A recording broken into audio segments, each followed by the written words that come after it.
নমস্কাৰ, মই ডাক্তৰ প্ৰেমানন্দ দাস। মই আপোনালোক সকলোকে অৰ্থ অনলাইনত স্বাগতম জনালোঁ। মই আজি আপোনালোক সকলোকে এই চেনেলটোৰ যোগেদি কোভিড-19ৰ যিটো ৰিচেণ্ট ট্ৰিটমেণ্ট প্ৰট'কল বা যিটো আজিৰ ডেটত যিটো প্ৰট'কল আমাৰ হাতত আছে, সেই প্ৰট'কল মতে আমি কেনেকৈ হোম আইচলেশ্যন কৰিব লাগে কোভিড-19 ইনফেকশ্যন হোৱাৰ পিছত বা ভেকচিন সম্বন্ধে ৰাইজৰ মাজত যি প্ৰশ্ন, সেই বিষয়ে আপোনালোকক কিছু অৱগত কৰিব আহিছোঁ। যদিও আমি সকলোৱে এই কোভিড-19 ইনফেকশ্যনৰ উপসৰ্গ বা চিমটমসমূহ জানো, তথাপিও মই ভাবোঁ যে আজিৰ দিনত আমি আকৌ এবাৰ ৰিভিজন দি ল'ব লাগে। এই কোভিড-19 ইনফেকশ্যনত জ্বৰ হ'ব পাৰে, কাহ হ'ব পাৰে, ঠাণ্ডা লাগিব পাৰে, ঠাণ্ডা লাগি কঁপি কঁপি জ্বৰ আহিব পাৰে, শ্বৰ্টনেছ অফ ব্ৰেথ বা উশাহ চুটি হৈ অহা অনুভৱ, লগতে মাংসপেশীৰ বিষ, কনজাংটিভাইটিছ, চকু ৰঙা পৰা বা জয় বাংলা, ডায়েৰিয়া, পাতল পায়খানা, বমি বমি ভাৱ লগা, নজিয়া বা বমি হোৱা, ভমিটিং, এনেকুৱা ধৰণৰ বহুত উপসৰ্গ হ'ব পাৰে। এনেকুৱাই নহয় যে মোৰ জ্বৰ নাই বা মোৰ কাহ নাই মানে কোভিড-19 হোৱাৰ সম্ভাৱনা নাই। গতিকে কোভিড-19ত এই যি লক্ষণসমূহ মই আপোনালোকক ক'লোঁ, এই গোটেই লক্ষণসমূহৰ দুটা বা তিনিটা বা কেতিয়াবা অকল এটা লক্ষণো থাকিব পাৰে। গতিকে এই যিটো মহামাৰীৰ সময়, এই সময়ত যদি এইবিলাক উপসৰ্গ থাকে, তেতিয়া আমি সদায় মনত ভাবি লোৱা ভাল যে কিবা কাৰণত কোভিড-19 ইনফেকশ্যন হ'ব পাৰে। এতিয়া আমি এই কোভিড-19ৰ স্ক্ৰিনিং বা ডিটেকশ্যনৰ কাৰণে কি কি টেষ্ট আমি কৰা উচিত বা কি ধৰণে কৰা উচিত, সেই বিষয়ে মই কিছু আপোনালোকক অৱগত কৰিব বিচাৰিছোঁ। তাৰ প্ৰথম টেষ্টটো হৈছে RT-PCR, ইয়াক গোল্ড ষ্টেণ্ডাৰ্ড বুলি কোৱা হয়। দ্বিতীয়টো হৈছে CT স্কেন বা বুকুৰ CT স্কেন বা CT থৰেক্স। কাৰণ RT-PCR টেষ্ট ৰিপৰ্ট আহোঁতে কেতিয়াবা বহু পলম হয়। তেতিয়া যদি কোনোবা ব্যক্তিয়ে সোনকালে জানিব বিচাৰে, তেতিয়াহ'লে CT স্কেন কৰিও তাৰ লাংছ ইনভলভমেণ্ট বা পালমোনাৰী ইনভলভমেণ্টটো জানিব পৰা যায়। তৃতীয়বিধ টেষ্ট সচৰাচৰ কৰি থকা হয়, যিটো আমি ৰেপিড এণ্টিজেন টেষ্ট বুলি কওঁ। সেই টেষ্টটো চেঞ্চিটিভিটি কম, কিন্তু যদি এইটো পজিটিভ তেতিয়াহ'লে সদায় পজিটিভেই, তাৰমানে স্পেচিফিক হয়। চেঞ্চিটিভিটি যদিও কম কিন্তু স্পেচিফিক। আৰু কেতিয়াবা বহু ব্যক্তিয়ে এনেকুৱা পৰিস্থিতিৰ সন্মুখীন হ'ব লগা হয় যে RT-PCR নিগেটিভ, কিন্তু তেওঁৰ চিমটম আছে বা চিমটম দুটা বা তিনিটাতকৈ বা অধিক চিমটম তেখেতৰ আছে, কিন্তু RT-PCR টেষ্ট কৰোঁতে নিগেটিভ ওলায়। তেতিয়াহ'লে এজন চিকিৎসকৰ পৰামৰ্শ মতে তেখেতৰ আৰু পৰীক্ষা কৰা উচিত। আৰু সেই পৰীক্ষাসমূহ আমি জানিব পাৰোঁ যে সেই যদি চিকিৎসক এজনে RT-PCR নিগেটিভ আৰু চিমটমছ কোভিড-19ৰ পায়, তেতিয়াহ'লে তেখেতে CT স্কেন থৰেক্স, তাতো পালমোনাৰী বা লাংছ ইনভলভমেণ্ট চোৱা হয়। আৰু D-ডাইমাৰ বা ইণ্টাৰলিউকিন 6, এই যিটো ইনফ্লেমেটৰী মাৰ্কাৰ, সেই ইনফ্লেমেটৰী মাৰ্কাৰ বা কমপ্লিট হিমোগ্ৰাম, এই গোটেইখিনি পৰীক্ষা কৰি চোৱা হয়। যদি এক্টিভ কোভিড ইনফেকশ্যন থাকে, তাত কিছুমান এই এটিপিকেল ব্লাডৰ কিছুমান মাৰ্কাৰ এটিপিকেলি বা অদ্ভুত ধৰণে বাঢ়িবলৈ ধৰে, তেতিয়া আমি RT-PCR নিগেটিভ হ'লেও আমি ক'ব পাৰোঁ যে এইজন ব্যক্তি কৰোণাত বা কোভিড-19ত আক্ৰান্ত। যিহেতু বেছি সংখ্যক ৰোগীয়ে সামান্য কিছুমান উপসৰ্গ লৈয়ে সম্পূৰ্ণৰূপে আৰোগ্য হয়, গতিকে হোম আইচলেশ্যনৰ ইয়াত বহুত ভূমিকা আছে। গতিকে হোম আইচলেশ্যন এতিয়া যদি আপুনি চাব যায়, ডাটা অনুযায়ী যিমান লাখ মানুহৰ কৰোণা হৈছে, তাৰে 80 বা 90% মানুহ ঘৰতে থাকি নিজে নিজে ভাল হৈছে।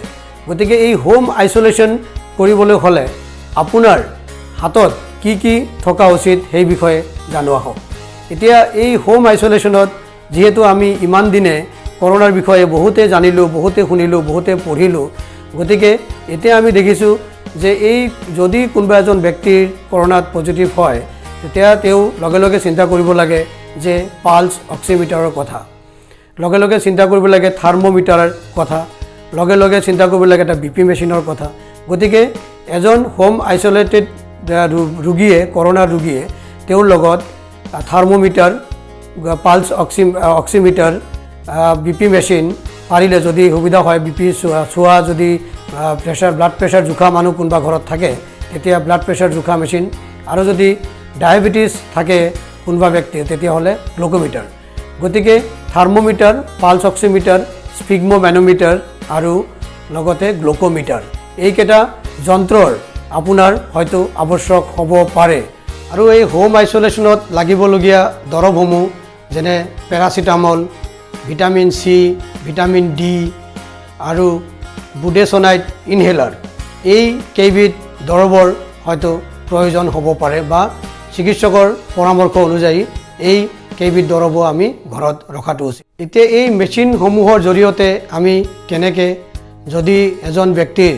উপসৰ্গ বেছিকৈ থাকে তেওঁ কেনেকৈ এই কেইবিধ মেচিনৰ যোগেদি মনিটৰিং কৰিব সেই বিষয়ে কৈছোঁ আহক প্ৰথম হৈছে আপুনি টেম্পাৰেচাৰ বডি টেম্পাৰেচাৰ 8 ঘণ্টাৰ মূৰে মূৰে চোৱাটো প্ৰয়োজন আৰু লগতে পালছ অক্সিমিটাৰত আপুনি 4 ঘণ্টাৰ মূৰে মূৰে চোৱাটো প্ৰয়োজন SpO2 বা যেটো অক্সিজেন স্যাচুৰেশ্যন আৰু যদি কোনোবা ব্যক্তিৰ ডায়েবেটিছ আছে তেতিয়াহ'লে তেওঁ ডায়েবেটিছটো দুদিনৰ মূৰে মূৰে চোৱাটো প্ৰয়োজন আৰু লগতে যদি ব্লাড প্ৰেছাৰ মেচিন এভেইলেবল আছে ব্লাড প্ৰেছাৰটো সদায় চোৱাটো আৱশ্যক গতিকে এটা চাৰ্ট বনাব ল'ব লাগে আৰু সেই চাৰ্টত যেটো ফাইণ্ডিংছ তেওঁৰ যেটো বডি টেম্পাৰেচাৰ কিমান আছিলে 8 ঘণ্টাৰ মূৰে মূৰে বা যেটো পালছ অক্সিমিটাৰৰ যেটো SpO2 সেইটো কিমান আছিলে 4 ঘণ্টাৰ মূৰে মূৰে বা ব্লাড প্ৰেছাৰ ডেইলি কিমান থাকে বা লগতে ব্লাড সুগাৰ যদি ডায়েবেটিছ হয় গোটেইখিনি লৈ পেলাই এটা চাৰ্ট বনাই সেইটো আমি মনিটৰিং কৰাটো উচিত এতিয়া আমি ঘৰত আইচলেট হ'লে সদায় এটা সেপাৰেট ৰুমত আইচলেট হ'ব লাগে বেলেগ এটা ৰুমত আৰু বাথৰুমটো বেলেগ হ'ব লাগে লগতে খোৱা বাচন বৰ্তনো বেলেগ হ'ব লাগে আৰু মাস্ক পৰিধান কৰিব লাগে পৰিয়ালৰ সকলোৱে মাস্ক পৰিধান কৰিব লাগে গোটেইখিনি আপুনি অকল ঘৰত থাকিলে নহ'ব এই নিয়মখিনি মানি চলিব লাগিব কাৰণ জানিব লাগিব যে এজনৰ যদি পজিটিভ হয় বাকি কেইজনৰো পজিটিভ হোৱাৰ সম্ভাৱনা বহুত গুণে বাঢ়ি যাব যেহেতু এই ৱেভৰ ভাইৰাছটোৰ ইনফেক্টিভিটি বা স্প্ৰেড কৰাৰ ক্ষমতাটো বহুত বেছি এতিয়া এই হোম আইচলেশ্যনৰ সময়ত আমাৰ শৰীৰৰ যেটো ৰোগ প্ৰতিৰোধ ক্ষমতা তাক বৃদ্ধি কৰি আমি কৰোনাক পৰাস্ত কৰাৰ কাৰণে আমাৰ নিউট্ৰিশ্যনটো প্ৰপাৰ হ'ব লাগিব সেইমতে এজন ব্যক্তিয়ে আগৰ তুলনাত পানীৰ পৰিমাণ বেছি খাব লাগিব সেউজীয়া শাক-পাচলি বেছিকৈ খাব লাগিব প্ৰসেসড ফুড বা ষ্ট'ৰড ফুড বা ডিপ ফ্ৰাইড ফুড এইবোৰ খাব নালাগিব লগতে এনিমেল ফেটছ বেছি খাব নালাগিব লগতে অলপ ফল-মূল খাব লাগিব আৰু পনীৰ কণী গাখীৰ এইবিলাক যি সুষম আহাৰ এইখিনি আমি ল'ব লাগিব এতিয়া এই কোভিড-19ৰ যেটো ৰেড এলাৰ্ট বা চিন্তাৰ বিষয় এইটো প্ৰথম বিষয়টো হৈছে অক্সিজেন স্যাচুৰেশ্যনটো কমি যোৱা অক্সিজেন স্যাচুৰেশ্যনটো আমি যদি 94তকৈ কম থাকে তেতিয়াহ'লে এইটো আমি চিন্তাৰ বিষয় বুলি কওঁ আৰু 6 মিনিট ৱাক টেষ্টত 6 মিনিট খোজ কৰাৰ পিছত যদি 4 পইণ্ট অক্সিজেনটো কমি যায় তেতিয়াহ'লে যদি আগতে ধৰক 94 আছিলে ৰেষ্টত 6 মিনিট খোজ কৰাৰ পিছত 90 হৈ যায় তেতিয়াহ'লে চিন্তাৰ বিষয় আৰু দ্বিতীয়টো চিন্তাৰ বিষয় হৈছে যদি এই কোভিড-19 হোৱাৰ বা কোভিড ইনফেকশ্যন হোৱাৰ পিছত যদি কোনোবা এজন ব্যক্তিয়ে এক্সট্ৰিমলি ফেটিক বা এক্সট্ৰিম উইক হৈ যায় বহুত দুৰ্বল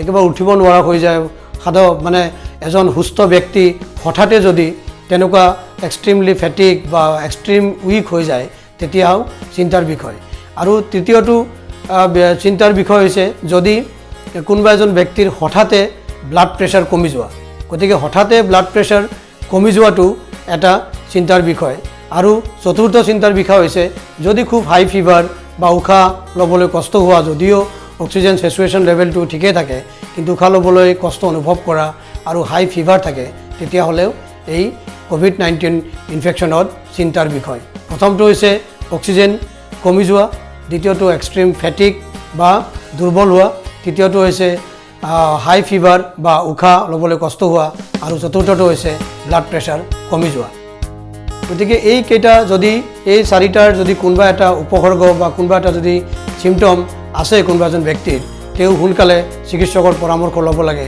আৰু পাৰিলে সোনকালে হস্পিটেললৈ যাব লাগে। ইমান দিনৰ পৰীক্ষা নিৰীক্ষাৰ অন্তত আমি চিকিৎসকসকলে দেখিছোঁ যে এই কোভিড-19 আক্ৰান্ত ৰোগীৰ যদি সিভিয়াৰ চিমটম থাকে বা এই ৰেড ফ্লেগছ থাকে আৰু যদি সোনকালে হস্পিটেলত আহে তেওঁলোকৰ মৃত্যুৰ হাৰ বা মৰ্টেলিটি বহুত পৰিমাণে কমি যায়। আৰু দ্বিতীয়তে যদি এজন কোভিড আক্ৰান্ত ব্যক্তিয়ে সিভিয়াৰ চিমটম লৈ সোনকালে হস্পিটেলত বা সোনকালে চিকিৎসকৰ পৰামৰ্শ মতে চিকিৎসা লয় তেতিয়াহ'লে তেখেতৰ যিটো লং টাৰ্ম সিকুৱেলি বা লং টাৰ্ম কমপ্লিকেশ্যন বা বহুত কোভিড হোৱাৰ পিছতো কিছুমান কমপ্লিকেশ্যন যে ৰৈ যায় সেই কমপ্লিকেশ্যনটো বহুত পৰিমাণে কমি যায়। আৰু তৃতীয়তে যদি এজন কোভিড ব্যক্তি সোনকালে হস্পিটেলাইজড হয় যেতিয়া সিভিয়াৰ চিমটম বা হস্পিটেলাইজেশ্যন ক্ৰাইটেৰিয়া মতে তেখেতে পৰে সোনকালে যদি হস্পিটেলত ভৰ্তি হয় তেতিয়াহ'লে তেওঁৰ সোনকালে ডিসচাৰ্জ হৈ যাব পাৰে মানে হস্পিটেল ষ্টেটো কমি যায়। তেতিয়াহ'লে এজন দ্বিতীয় বা নেক্সট এজন পেচেণ্টৰ কাৰণে বিচনা খালী কৰি দিয়া নিচিনা হয়। গতিকে এই তিনিওটা গুৰুত্বপূৰ্ণ পইণ্ট যিহেতু মই ক'লোঁ যে সোনকালে হস্পিটেলাইজড হ'লে মৰ্টেলিটি কমি যায়, মৃত্যুৰ হাৰ কমি যায় বা লং টাৰ্ম কমপ্লিকেশ্যন কমি যায় আৰু নেক্সট এজন পেচেণ্টৰ কাৰণে বিচনাটো ফ্ৰী হৈ যায়। গতিকে এই তিনিওটা হস্পিটেল ষ্টে কমোৱা বা এই তিনিওটা যিটো পইণ্ট এই পইণ্টকেইটা আমি এইটো সময়ত মই ভাবোঁ বহুত গুৰুত্ব সহকাৰে ল'ব লাগে। ৰেমডেছিভিৰ এটা লাইফ ছেভিং ড্ৰাগ নহয়। ৰেমডেছিভিৰ অকল কিছু সংখ্যক ৰোগীকে দিয়া হয় ক্লিনিকেল ক্ৰাইটেৰিয়া মতে। গতিকে ৰেমডেছিভিৰ এটা জানি থওক যে বেমাৰ হোৱাৰ পৰা 8 দিনৰ ভিতৰতে কাম কৰে আৰু কিছুমান ক্লিনিকেল বা কিছুমান পেৰামিটাৰ্ছ লৈ পেলাইহে চিকিৎসকসকলে ৰেমডেছিভিৰ প্ৰদান কৰে। আদাৰৱাইজ ৰেমডেছিভিৰ নোহোৱাকৈ বেছি সংখ্যক কৰোনা ৰোগী বেলেগ বেলেগ দৰৱত ঠিক হৈ যায়। গতিকে ৰেমডেছিভিৰ লৈ আমি ইমান হুলস্থুল কৰিব নালাগে। চিকিৎসকৰ পৰামৰ্শ অনুযায়ী ডেক্সামেথাছন বা যিটো ষ্টেৰইড এই ষ্টেৰইড দৰৱটো ব্যৱহাৰ সোনকালে কৰিব লাগে যদি অক্সিজেন চেচুৰেশ্যনটো কমি যায়।